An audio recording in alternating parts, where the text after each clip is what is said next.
They're very shy little joeys. What's in there? Rabbit. I've got wallaby for them tonight. Oh, I saw one of Alright guys, Thanks. so we will be feeding Dad, smell it. the group of devils in this enclosure here. We've got 4 of them in here. 2 boys and 2 girls, and actually in this enclosure the girls are actually a little bit older than our males. But for the same reason, we really want these boys to become very confident so that when they do have their breeding recommendations, they will be very successful breeders. Now they look pretty keen, don't they? That's actually because they had a starve day yesterday, so they're pretty hungry. I would be too. I have to wait a day for food. So, I think so. we'll be giving them 2 legs tonight. Just give me a moment.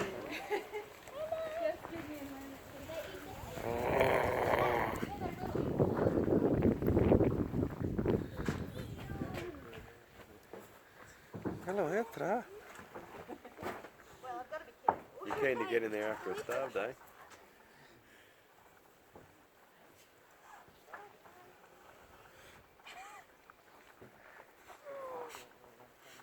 Yeah. Let them get stuck into it first. Go on, grab on. Right, so they shouldn't be too far from that. I was hoping anyway.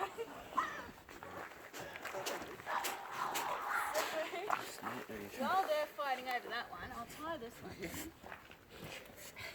that the girl? No, this is Titan. He's a much more I was going to say he's a much more shy devil, but he's still just as strong. Oh my god, look at them. Why do they snort so much? They make that snorting. The Is that the- sniffing and the snorting, yeah, it's usually like a bit of a warning sound for these guys. So it's usually the first sound that they'll actually make when they sort of come into contact with one another. Devils have a very wide range of vocalisation. So they range all the way from that sort of sniffing and snorting all the way up to those characteristic screams and growls that devils are so well known for. So for these guys, they actually have that wide range of vocalisation because they actually communicate a lot very vocally. So devils have 2 methods of vocalisation, of communication for them. One is through vocalising with one another, and the other is through their sense of smell. So they have a very, very good sense of smell. All good, thanks. Cool.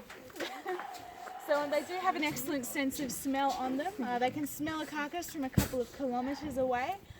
They rely on that nose for everything, from finding food all the way up to finding a mate as well. So even a male devil will be able to smell when a female devil is in estrus because she will release a hormone, and he will literally be able to locate her just by sniffing out that hormone. They've sort of taken that other leg, that bush there, but look, Titan is a very smart devil. He's not as confident as the other 3, so quite often, to get the right amount of weight of food to feed these guys, we have to usually give them 2 wallaby legs.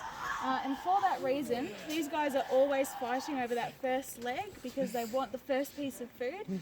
Titan knows that we come in here with 2 legs. He knows there's going to be a second one. So he's usually holding back a little bit, just waiting a bit. He knows that he can't necessarily physically compete with these guys being a little bit smaller, but he's much smarter because he knows that if he waits, he gets a whole leg to himself. So he's a very smart little devil himself, and quite often we actually do see that. With our devils in cohort groups, we will be able to notice those sort of social hierarchies, who's more dominant, who's less dominant, who's a bit more of a shy Tasmanian devil. But with our less confident devils, we do actually see them adopting different methods of being able to get enough food. So things like Titan knowing that he's going to get a whole leg to himself, just learning that through the routines that we've had with feeding this group in particular. Now, devils are our largest carnivorous marsupial that do remain after the extinction of the thylacine or the Tasmanian tiger back in 1936. So, you guys might already be a little bit familiar with the story of the thylacine, But essentially, when early settlers came down to Tasmania and they started their agricultural practices, they did believe that animals like our thylacines, as well as our devils and our quolls too, were responsible for killing their livestock. Now, unfortunately, a bounty was placed on the heads of these animals and they were encouraged to be hunted. For our thylacines, it was just far too much pressure on the species. By the time we realised we had so few of them left, by the time we realised how important they were in our ecosystem, and of course by the time we actually declared them an endangered species, it was already far too late for them. So they did end up being hunted to extinction. Our last thylacine died in captivity down in Hobart Zoo in 1936. So we are left with our devils now as our largest carnivorous marsupial. Ooh, a bit of squabbling going on back there.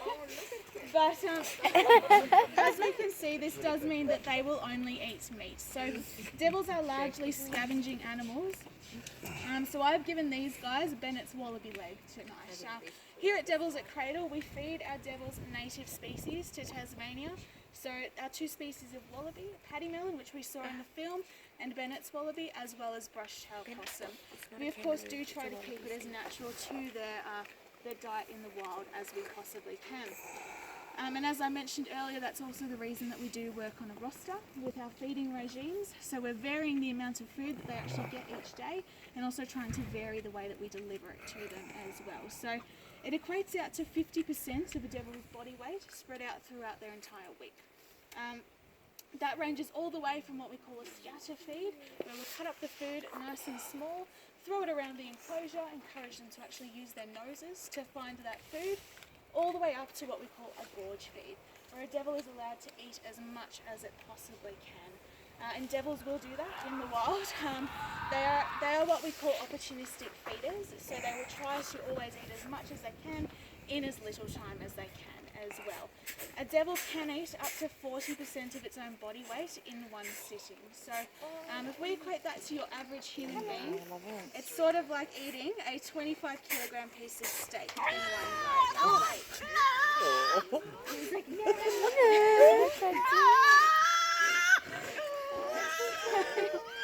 so these guys can pack the food in. But they actually adopt that method of eating because of that scavenging behaviour. Oh guys.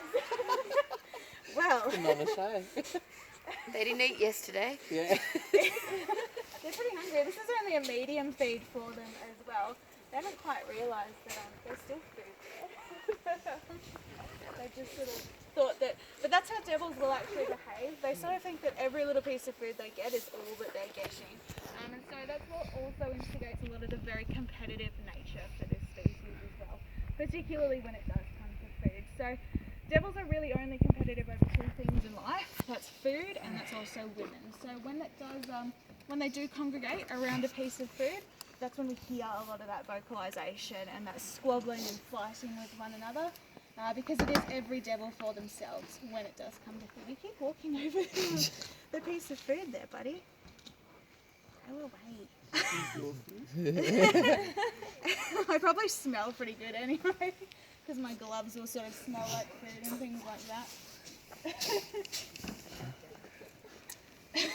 So we can also see with these guys, as they keep sort of coming up to me, they are very curious animals, but none of them have tried to attack me or anything like that. Of course, I do have to be cautious in case they do think that I am like an extension of a wallaby leg or something like that. That's probably the worst that I've ever actually had from a devil.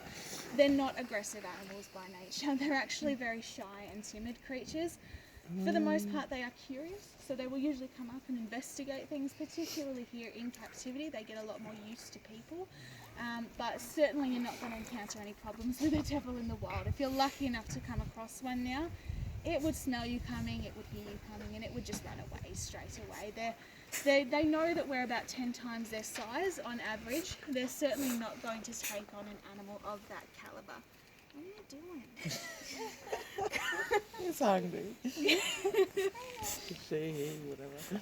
Now these guys they'll also eat all parts of an animal, and that's for a very good reason. You'll notice that within prepping this food for them, I didn't really do too much to it. I didn't take the fur off or the bones out or anything like that. And we can actually hear this devil here just crunching on some of that bone at the moment. But look, they do consume everything. Nothing goes to waste with this species. All the skin, bones, fur, they will eat it all. But that's because every part of an animal does play an important role in a devil's nutrition. So all the way from the internal organs, things like the liver, the heart, the kidneys, obviously offer the most nutritional benefit to this species. They'll eat some of the muscle, they'll crunch down some of the bone, which we heard, and get a bit of calcium out of that. Even the fur of an animal will be consumed, but that's because it plays the same role that fibre does for us. See, devils don't eat any vegetation, so they actually have to get their fibre from another source, and they do that by consuming the fur. Go away. Leave me alone. I probably smell a bit like food. That's what happens when you cut up their food as well. You sort of smell like it a bit. So they do consume even the fur because it does clean out their system as well. So